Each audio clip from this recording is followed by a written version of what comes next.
Good afternoon, everyone. Thank you for joining us this Thursday afternoon for the top 20 tips all ACEweb users should know. Last month, Jason talked about ways to spice up your ACEweb pages, and Lindsay, who's another ACEweb extraordinaire, is going to be leading today's webinar.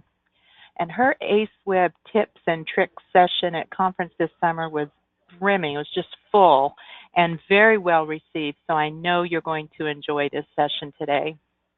I'll remind you to type any questions or comments that you have during today's session in the chat box, and I'll get those questions to Lindsay. This session is being recorded, so if you have folks that need to watch this later, we will have this posted to our webinar archive very soon. And with that, that's all the housekeeping I have, Lindsay, so I'm going to turn things over to you. We are seeing your screen and we're ready to hear this. Well, good afternoon, everyone. We're going to get through 20 tips because it's the 20th. I think I had about 10 at conference, so if you were there, some of these might be repeats, but we've crammed another 10 more into the hour. So yeah, questions, go ahead and put them in the chat, and we'll take some time to pause as we go along. So get ready, buckle up. Here we go.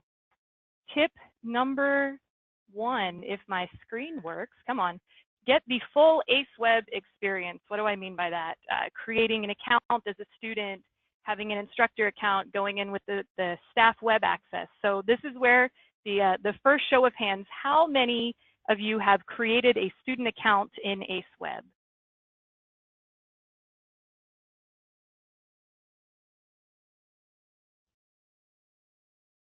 The majority of folks with you today have created a student account, so good job, everyone. Yes. Okay, so how many of you have an instructor record that you can use to log into ACEweb? I'm watching hands. We've got 2, not so many instructor records.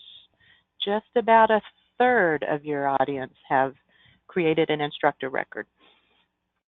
Okay. I will assume perhaps the other 2/3 or most of that maybe doesn't allow instructor access, but we'll talk a little bit more about that later.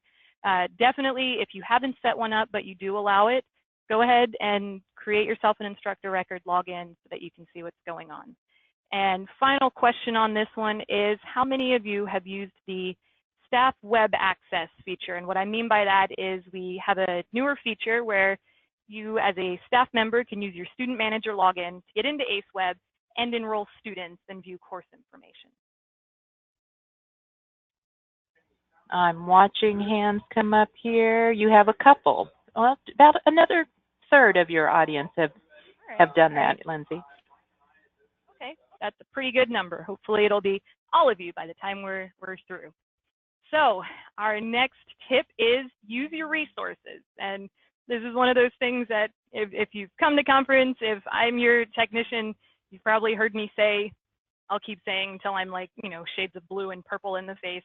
Our online help guide is fantastic.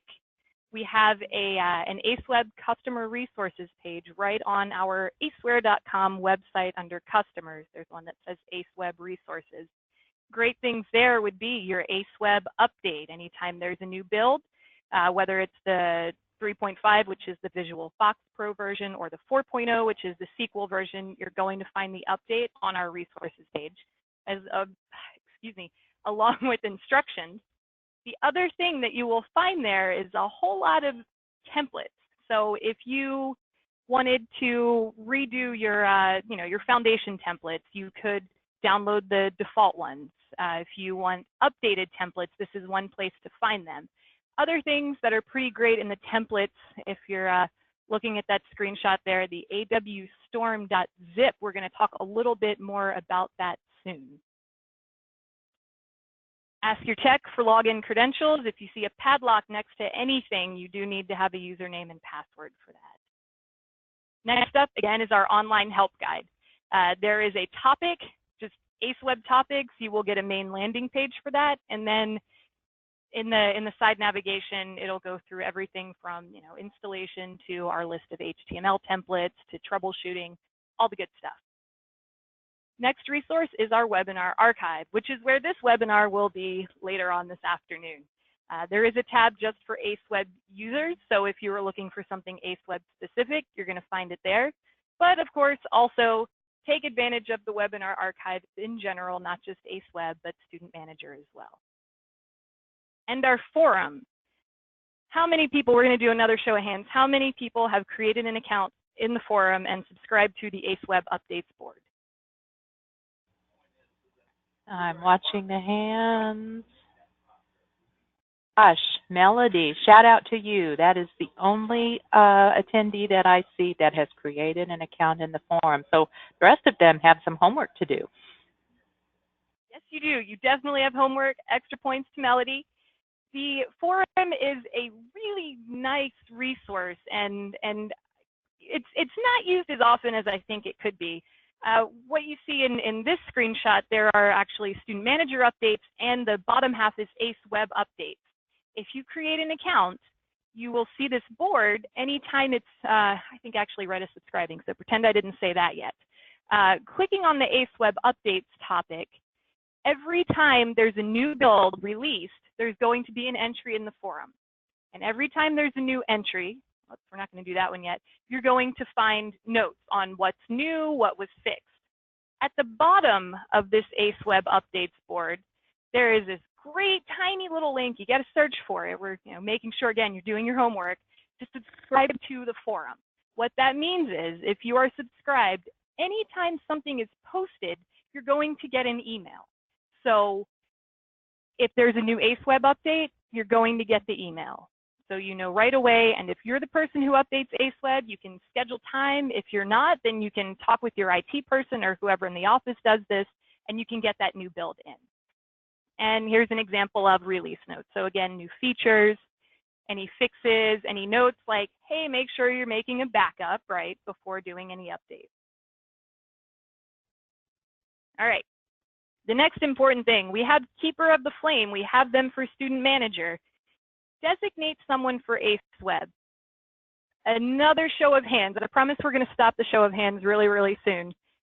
Do you have a person in your office who, is sort of the ACEweb go-to, or are you that person? So let's kind of see those hands. Do you want, okay, I don't know if they're saying they have somebody or they are themselves, but you have over half your audience that have a contact for ACEweb. Perfect. Yeah, my question was a little unclear. If there's someone who does it, raise your hand. Oh, some hands went down there. So yeah, now you're just at about a third. Okay. All right. So we've got people who are our go-tos. Excellent. Next tip, security. Cannot stress this enough. This is something that we talk about in the office, making sure that everyone's ACEweb site, all of the very important things are secure. In ACEweb, you can, from the website, you can do things like restart IIS, which is on the server. It has to be running, right, for ACEweb to run. There are file upload things, changing, the number of ACEweb instances that you have running. Be safe out there. We have a really great, again, a great resource in our online help. There is a security information topic, and it will give you from file access to credit card options, everything in between, so that we can make sure that, nothing in ACEweb, nothing about ACEweb can make your server vulnerable. I think that's the takeaway there. Another big important thing with that is there is a file. It is the wc.ini. If you know what I'm talking about, excellent. If you have someone who does this for you, excellent. There is an admin account setting. Do not leave that blank. In some ways, it's nice to leave it blank because, again, your tech could maybe get in and run a routine for you. But as long as it really should be set at least to any, so that somebody with you know, a username and a password on your network can get in. Or you can designate a specific account. You can see here mine is just me. Some of you may have Student Manager and ACEweb on different servers. And in that case, there is already an ACEweb operating account.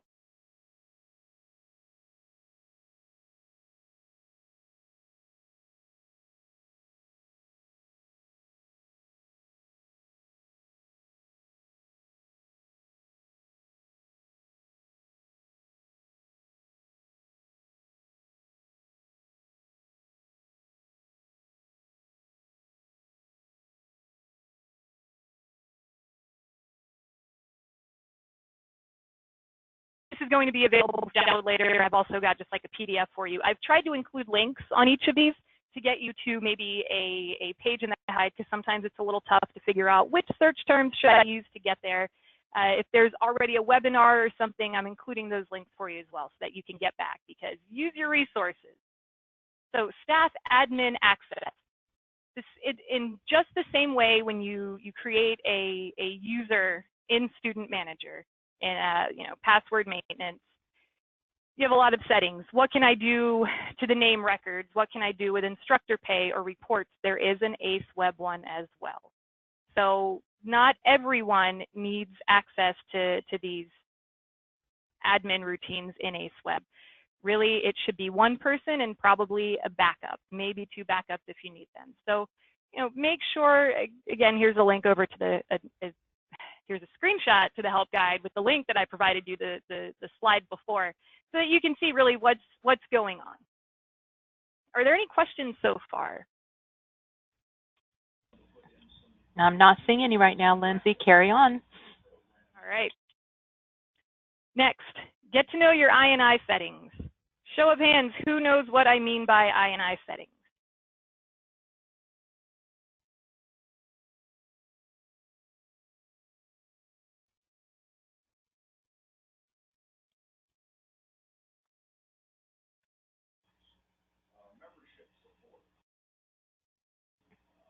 Lindsay, did you hear me? Yeah. No, okay. I didn't. Okay. There's just 2 or 3 that know their INI settings, so you might want to cover that a little bit. Definitely.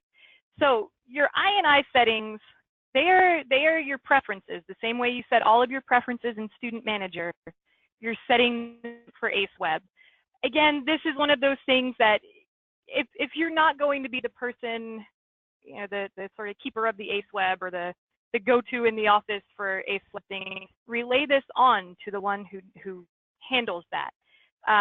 You'll also notice throughout the PowerPoint that I've got this your ACEweb URL / INI editor or whatever we're talking about, so that you know how to find this on your site. You would just replace that, your ACEweb URL, with yours. So again, these are your preferences. You do have to have an ACEweb access level of 2 or higher, which, going back, that ACEweb level in Student Manager. Key settings in here that I think are key settings. One, there is a complete listing in the help guide so that you can find those, and it will explain what every single one is. And sometimes I find myself going over here because it's like, well, this is half word and this is another half, and they're put together, and how am I supposed to put those in there? Or there is also in the side panel, you can go by individual ones. I thought I had for you in here a great screenshot that tells you which ones are important. So let me find those. Oh, it's right here. The first one, required field. That is an INI setting, and that sets what you require when somebody sets up an account. Okay, so things like email address, right? That's pretty much required. Password is required. But then first name, last name, you know, city, zip code. If you're adding other fields on there, which we'll talk about a little bit later, if you want them required, that is where you're going to set those. Maybe you don't really need a day phone required because you're somehow not contacting people and you're not worried about phones. You know, that maybe wouldn't need to be there. But let's say you need to collect birth date for everyone, and then you would need to have that field on the page and also set it as required. Also, schedule fields. You may have different column headings on your course listing page than what you see here.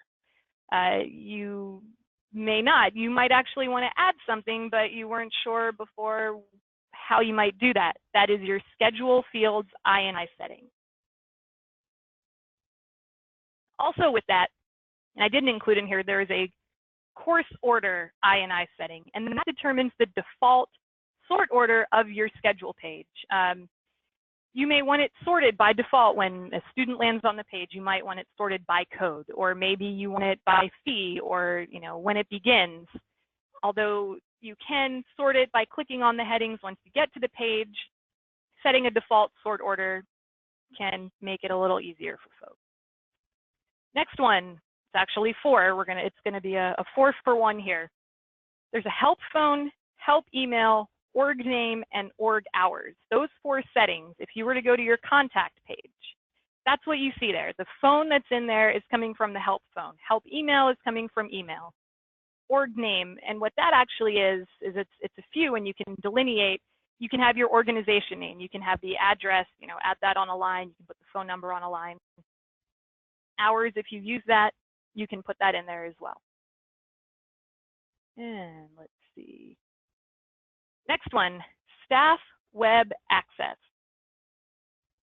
If you do a lot of maybe on-site conference registrations, this is magic, and it's going to make your life so much easier. Because you can now log in using your student manager credentials, look up student names, enroll them in courses. You basically go through the same exact process as a student would, but you can do it. So when student manager is not around, you can still get in here. Again, the help guide gives you all the information you need for setting this up. It does require some different templates. If you don't have those, talk to your tech. There are some access levels that you need to set. So again, maybe not everyone should be doing this. You can set, specific levels. On the page, when you log in, you get several options like look up a student, create an account, view. If you have the calendar module, you can do the staff calendar. You can look up courses. Again, pretty much all of the things you could do as a student or with a direct link to your staff calendar. When you look up a name, by clicking on that link, you get this wonderful page where you can put in just a little bit of information so you can find your student. And I know the image is a little bit small, but there's that first column to the left is log on. So while you're logged on as a staff member, you then log in as the student. So you can see all of the students' stuff. Don't worry, you do have lookup options. We give you all those lovely directions. You can just expand that and kind of see what else you can do to search for them. Next up, online certificate and transcript printing. How many people signed up and attended the webinar on this? It was 2 months ago, I think. Show of hands. Sounds about right. I'm watching for hands.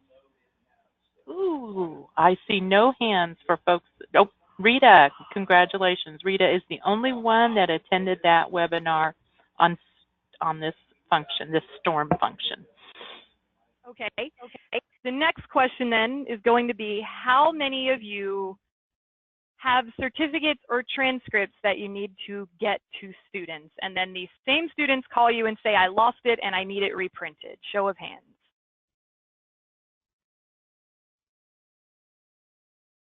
I'm watching. Gosh, probably you have about 80% that use that. All right. So with 80%, I encourage you to go back and watch that PowerPoint or download the PowerPoint, watch the webinar. This is magic. I will say this is one of the greatest features, in my opinion, that has been added since I've been using Student Manager and ACEweb. This was something when I was at SMU where students would call us, where there was always the question, why can't I print it online? Well, now you can. When a student is logged in, if you go to your registration history or show transstatus.awp, there are now 2 buttons on the right, My Certificates and My Transcript.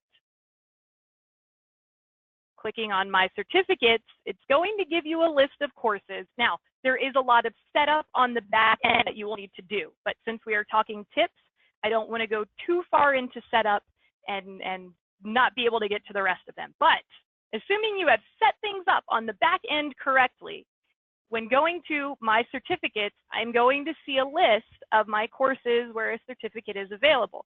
By clicking on that button, my certificate opens in a new window as a PDF. And you will notice on the bottom of this one, because it's my default certificate in the system, it just puts in the, today's date or whatever. If you have a different certificate, talk to your tech about how you might get that one set up on the course so that it looks correct. So we can print those. Also, again, my transcript. Clicking on that is going to give you a list of your courses. It is your transcript. All your courses, again, my default report just gives me everything, title, dates, grade, whatever. Are there any questions? I'm not seeing any questions. Carry on. Okay. Let's see. Next up, create grouping codes. These are your path to greatness. Greatness, I mean, you won't get people calling you saying, I couldn't find this course, I don't know how to locate it.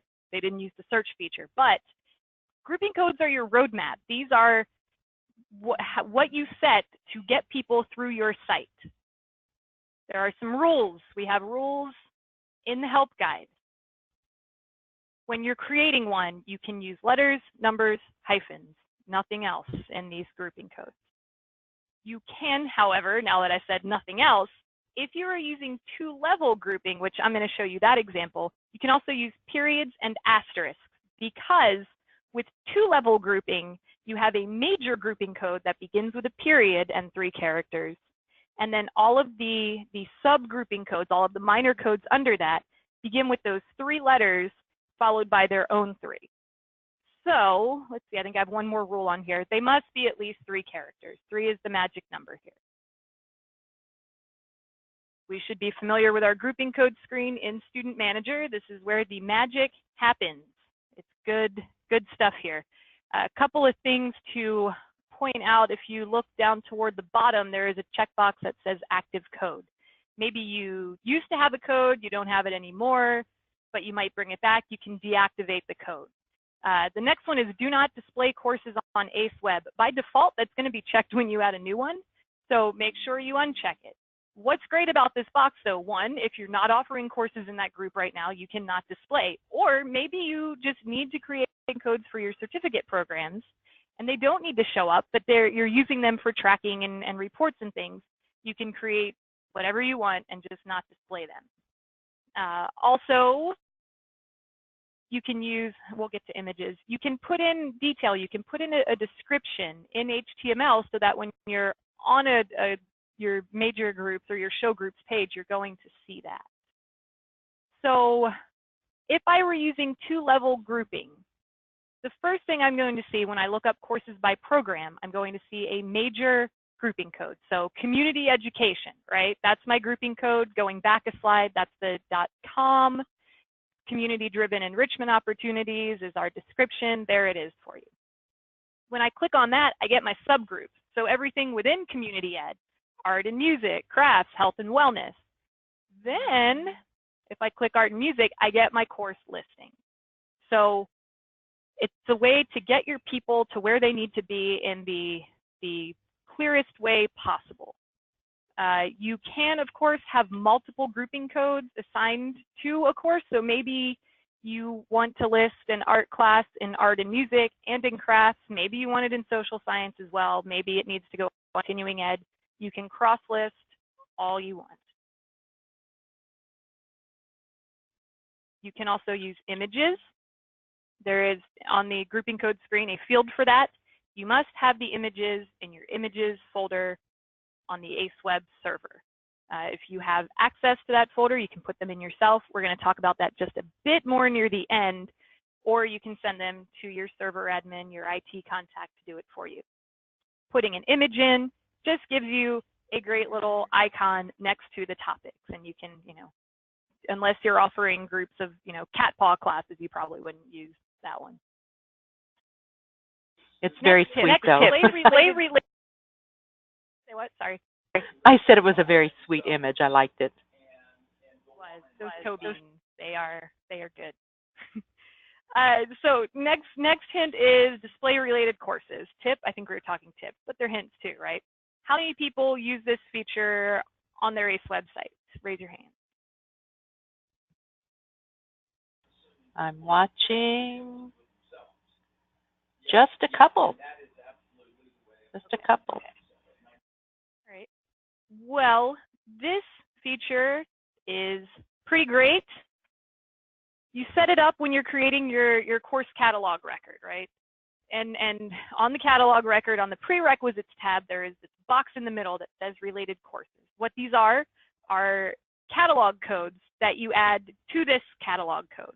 So if someone's looking on a course description page, you'll see at the bottom of this example, related courses at the bottom. So I landed on art appreciation, it's a great course, but oh hey, I see that, you know, knitting is also available. So this is a way to get folks to perhaps register for even more courses that are related. What I don't have on here, so you'll get another bonus tip, is follow-up courses. Works the same way, so maybe I've taken a course, there's a little follow-up, so I can take the next one if I want. Display unscheduled courses. Maybe you have offered things in the past, but you're not offering them now, and you think maybe I want to, you know, see if folks are maybe interested in it. On the same course listing page that you would see, you know, your regular courses, there is also a not currently scheduled tab if you have the most up-to-date template. It is its own section if you don't. But you can have these, again, these are catalog codes that you're putting up, and maybe a little description, right? So offered every now and then, or, you know, offered once a year, whatever it is. If I stumble upon unscheduled courses and I think this sounds like a fantastic course, I can click on it. Let's make sure, okay, good, I kept that slide. And I can put in my email address and my name. If I already have a record, it's going to find me. If I don't, it's going to create one. And by doing this, the interest code is added to my name record. You'll see sort of at the bottom right. So now that I'm interested in this course, you know, you come in and you're thinking, all right, we're planning courses for next year, or oh yeah, there's a course we offered a while back. I put it on the unscheduled. Let's see how many folks have that interest code. This way you can really see what folks are interested in and plan your courses accordingly. Grant access to instructors. This is something I asked earlier, you know, who has an instructor account. This is great. This is great. Your instructors probably, I'm assuming, maybe they're calling you a few times a day, sending you emails for a course that starts 2 months from now saying, how many people are in the class? How many people are enrolled? How many people are enrolled? And you're like, seriously, you know, it hasn't changed yet. This is a way to let them do that themselves. By granting instructor access, they can see how many people are enrolled. They can print their roster. They can download it to Excel. They can email students. There are some requirements, of course, in order for this to work. One, assuming that every instructor has a first and last name, there must be a zip code. And there must be an email address, because just like the default password for students logging in for the first time is first and last initials plus zip code as the password, right? And they have to log in with their email address. The same goes for instructors. So they must have those things. There is also an edit level. Based on the edit level, they will be able to do some things, maybe not all things. We also have super instructors. So there is, of course, in the help guide, instructor access information. I think I gave you that link, back here on the main screen, so you can see exactly what each one does. And finally, if you want them to be able to email or see the email on the student list, you do have to check that view student email box. They log in just like a student would log in. Here's my ID. Well, they use their ID, excuse me, not their email address. I think you can actually use either one, and the password.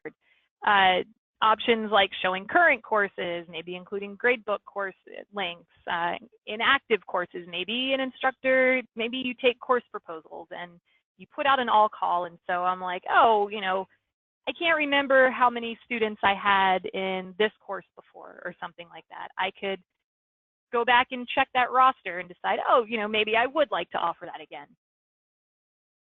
Your instructor must be active in order to view this stuff.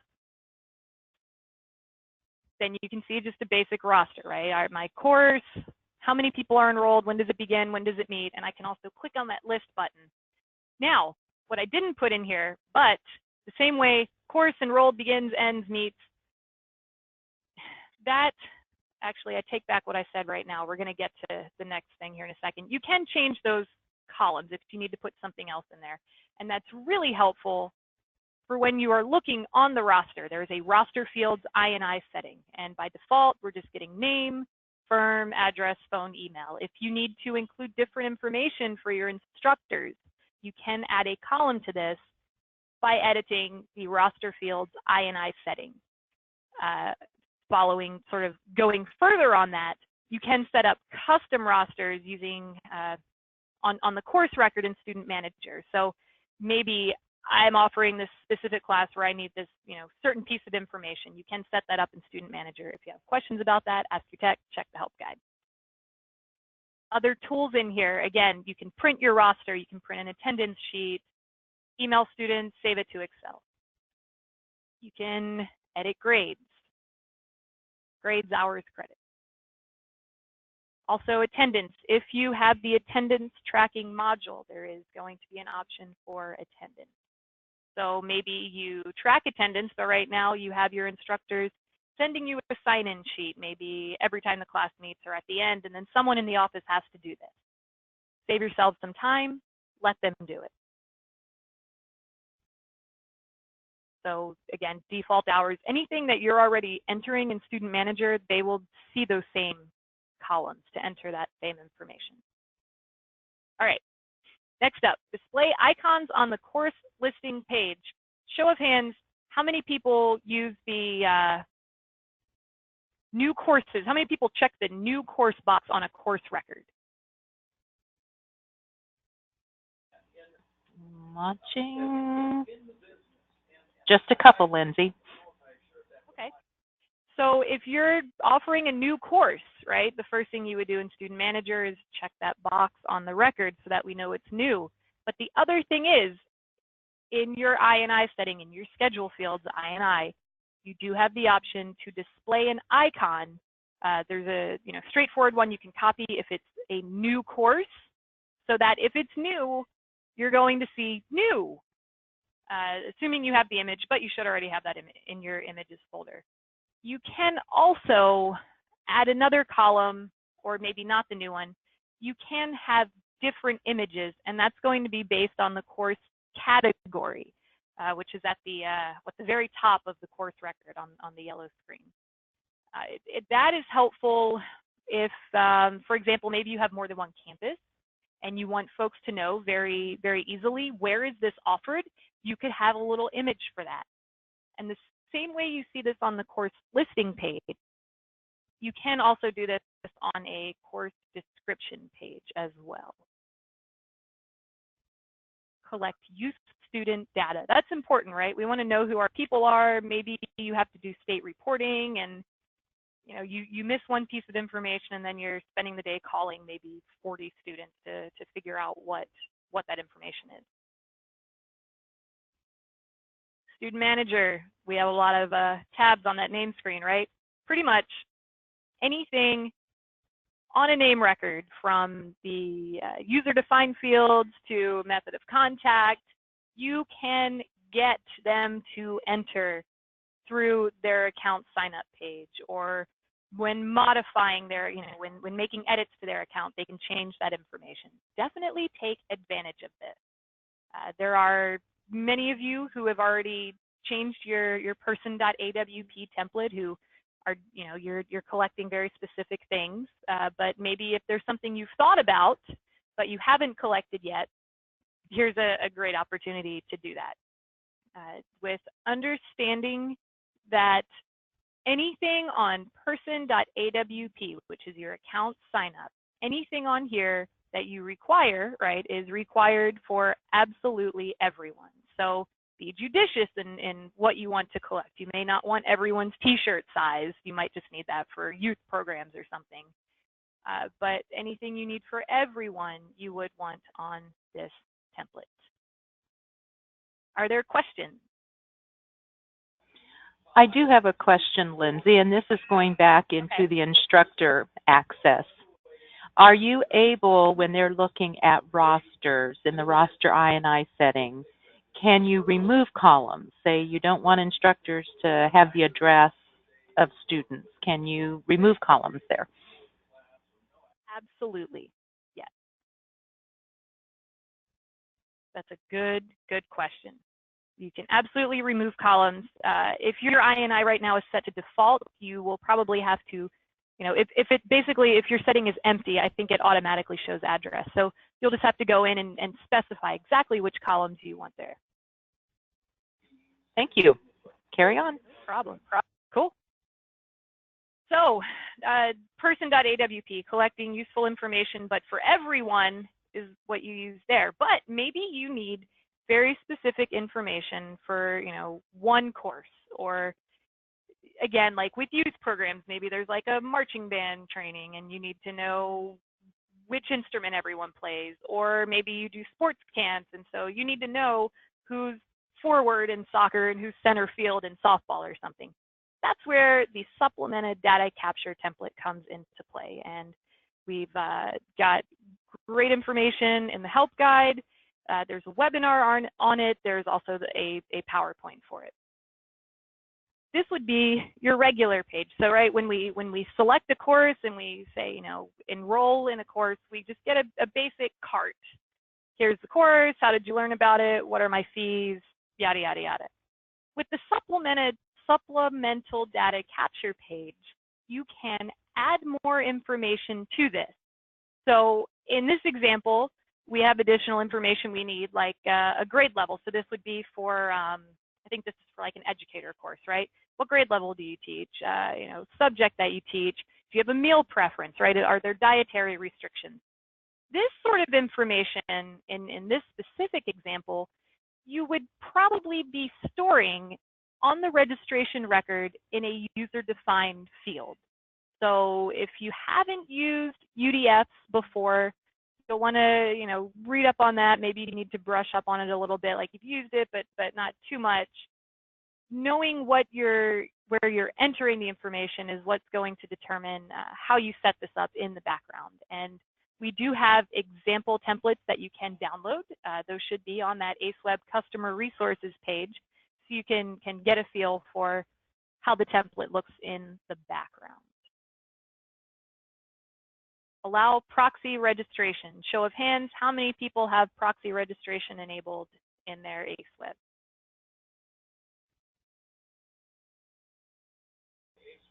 Oh, I don't see a single hand, Lindsay. Oh, there's one, Rita. Yes, just one.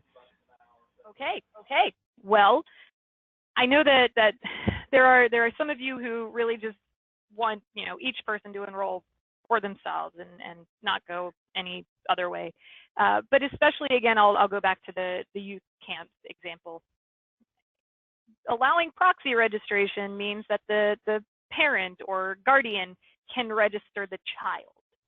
So that way, you don't see on a registration record that, 5-year-old Penny enrolled herself in a course and paid for it, because that's a little weird, right?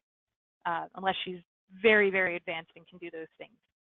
So not just with children being registered, but also maybe you want, maybe a company wants to enroll like 5 people. There can be one contact, right? I'm going to go in and I'm going to enroll all of these people all at the same time. Proxy registration, I think, is fantastic. If you have it enabled, or if you don't, what you would see if you enabled it is, in addition to the Enroll Yourself button, there is an Enroll Someone Else. You have to log in first, right? Because it has to be tied to someone. But after you log in, you have the option of entering an email address of the person you're going to enroll. if the person has an account, like maybe I called and said, hey Sharon, can you enroll me in this course? I haven't gotten a chance and it's about to fill up or something. And she knows that I have an account because maybe we both took a course before. She can enter my email address and it's going to come up. Or if you've enrolled people in the past, or if they are grouped with a name record, they're going to show up so that you can just select again. So if I've enrolled Sharon before and I come back in to enroll someone else and I'm trying to enroll her, she's going to be there for me to choose.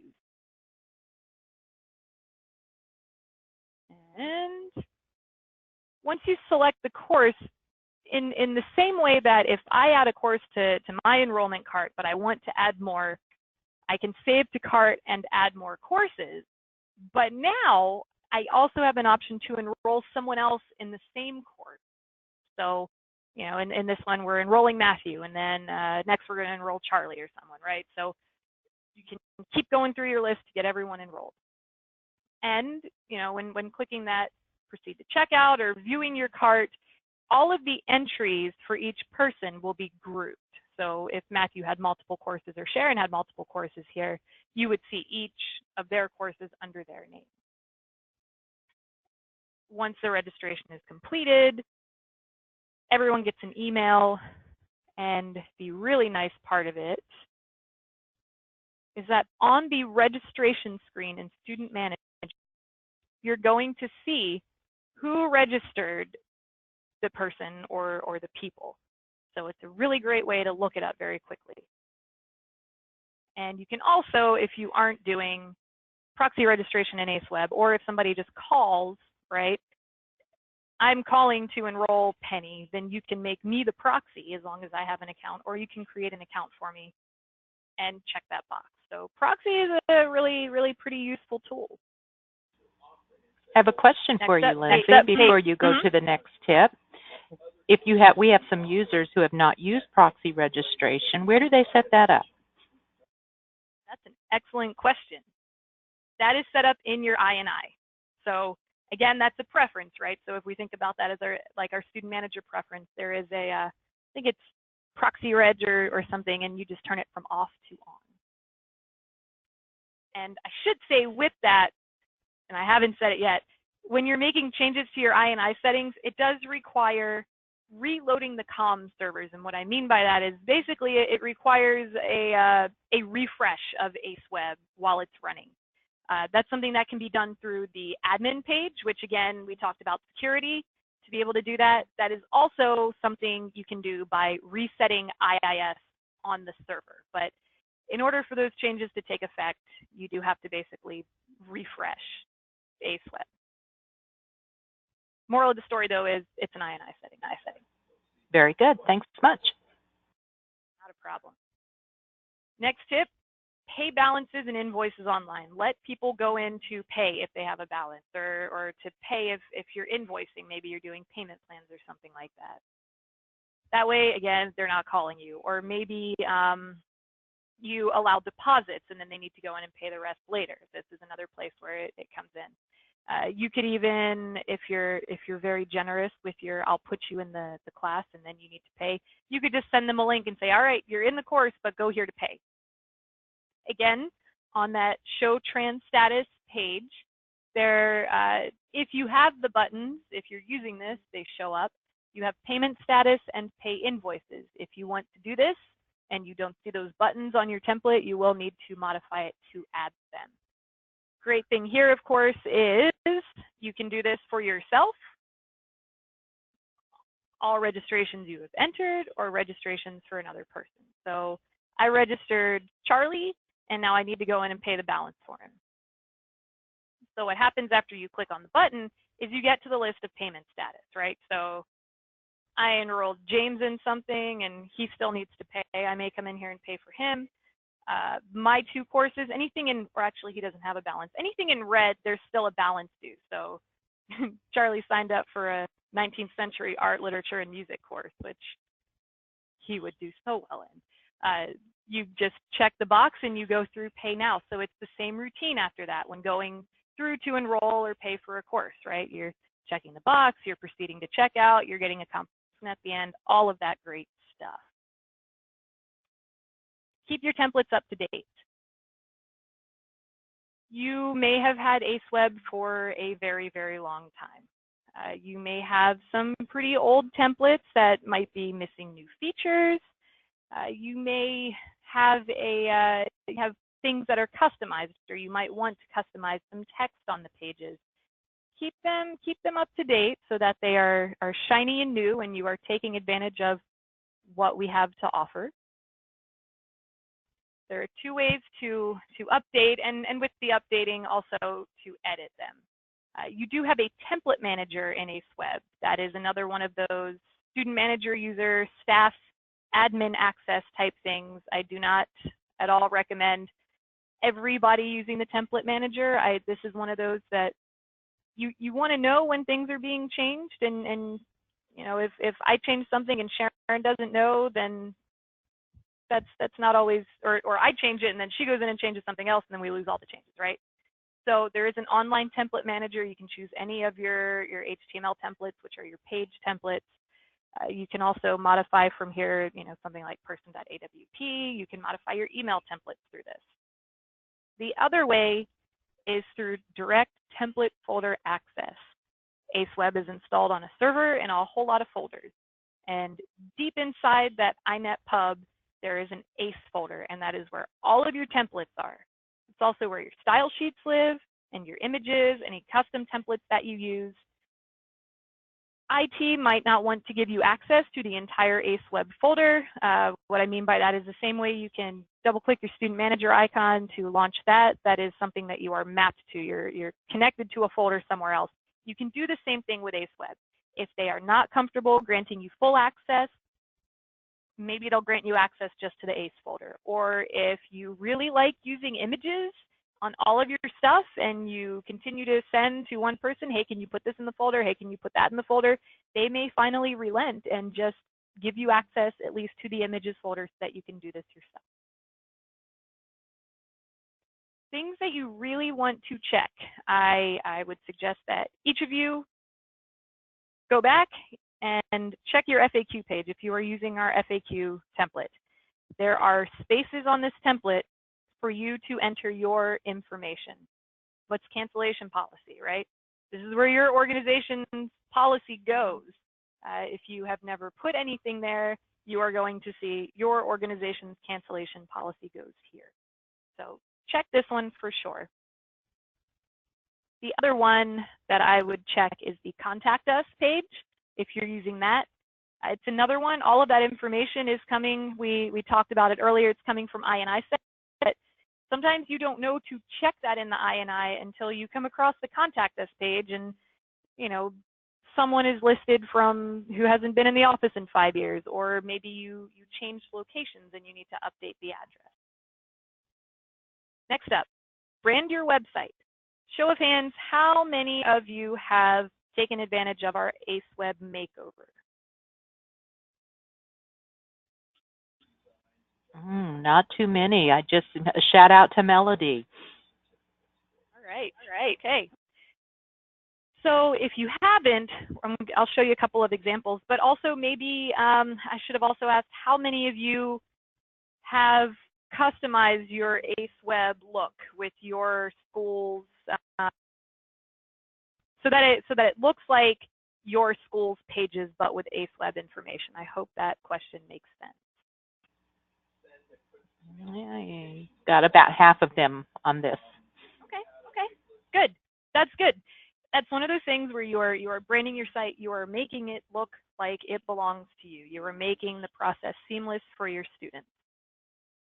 So again, branding it, there's a user interface manager, which I'm going to show you. There's the makeover, and there's also alternate interfaces that you could add.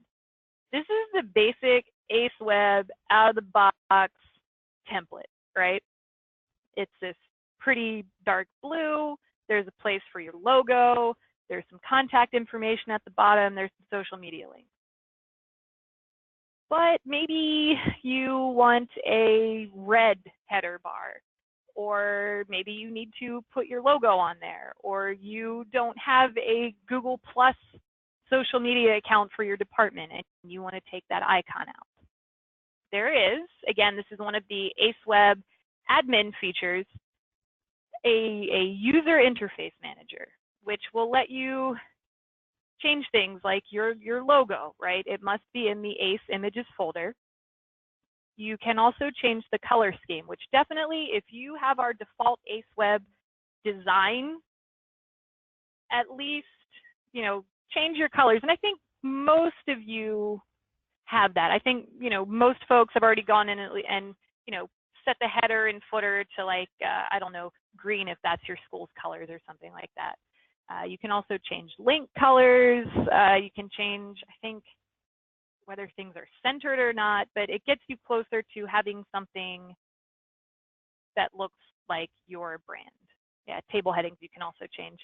A couple of examples. I should have grabbed melodies and like changed this very quickly. Mount Airy Learning Tree has had the makeover. Indiana State Community School of the Arts has also done one. So if you want a very seamless experience going from your external department page to your ACEweb page, definitely consider the makeover. And if you are considering it, contact us and we'll give you more information. And finally, alternate interface. The alternate interface is fantastic in a couple of very specific instances. One, you offer, again, we'll use the youth program example. You want very specific language for people enrolling children. Then you want for adults enrolling, you want it very separate. And that's something that you could do you would have the same student manager database, but you would have a very different look and different language. That's an alternate interface. It's basically like, it's an alternate interface. I'm not quite sure how else to explain that one. Or you might have one ACEweb installation, but there are multiple student manager databases. So maybe ACEweb is installed just once, and then at your school you have multiple departments using different student manager databases. But you want everything to look the same. You just don't want to share everyone's information. You can use, alternate interfaces there. Let's see, those are probably the best explanations. We do have examples on our ACEware University. That is our demo ACE website. You can get to examples there to see what they might look like. And let's see, what else do we have? Express registration pages. Show of hands, how many people have an Express registration page? Shout out to Karen, UVU. They've got that. That's the only one I'm seeing. Okay. Well, Express registration pages, if you are hosting registration maybe for another department on your campus and you want it to look like their stuff, or maybe it's just a one-off course, it is a one-stop shop to enroll. You're not browsing anything, you are just going here, might be a conference, there's very specific information, you're entering your information and you're paying, and that's it. Really fantastic feature to use for things like that.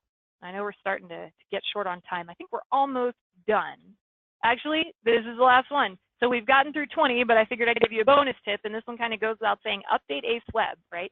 Keep it updated. If you're updating ACEweb, there are templates in each update. So if there's something new, you're going to get it.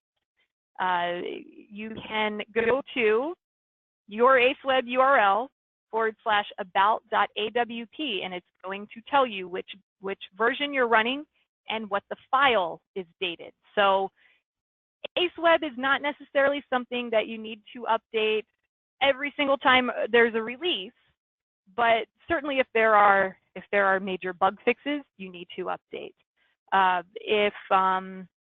I'd say if it's more than a year old, definitely we need to get you updated. 6 months, I would say, might be a decent window.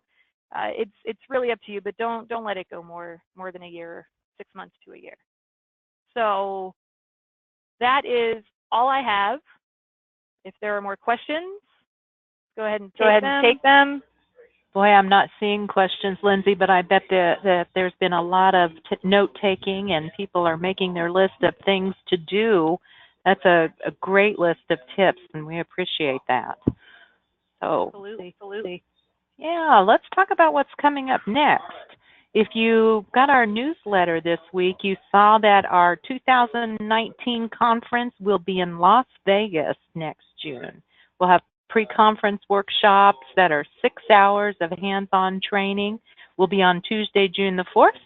And then our regular conference that's going to be full of sessions like Lindsay just provided starts on Wednesday, June 5th and goes through about noon on Friday, June 7th. So we will be opening registration just as soon as we can, most certainly before the year ends, and we'll have some great rates for you.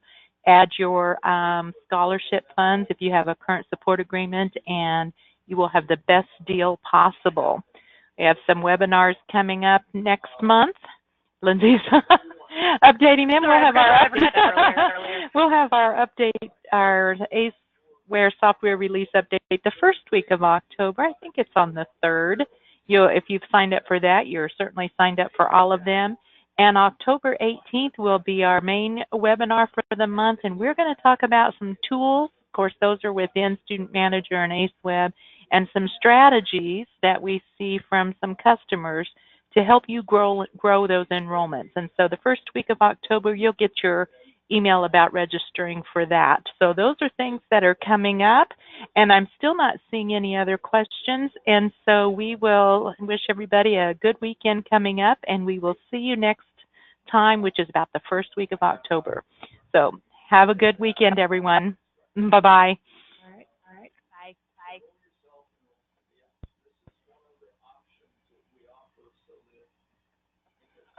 Bye.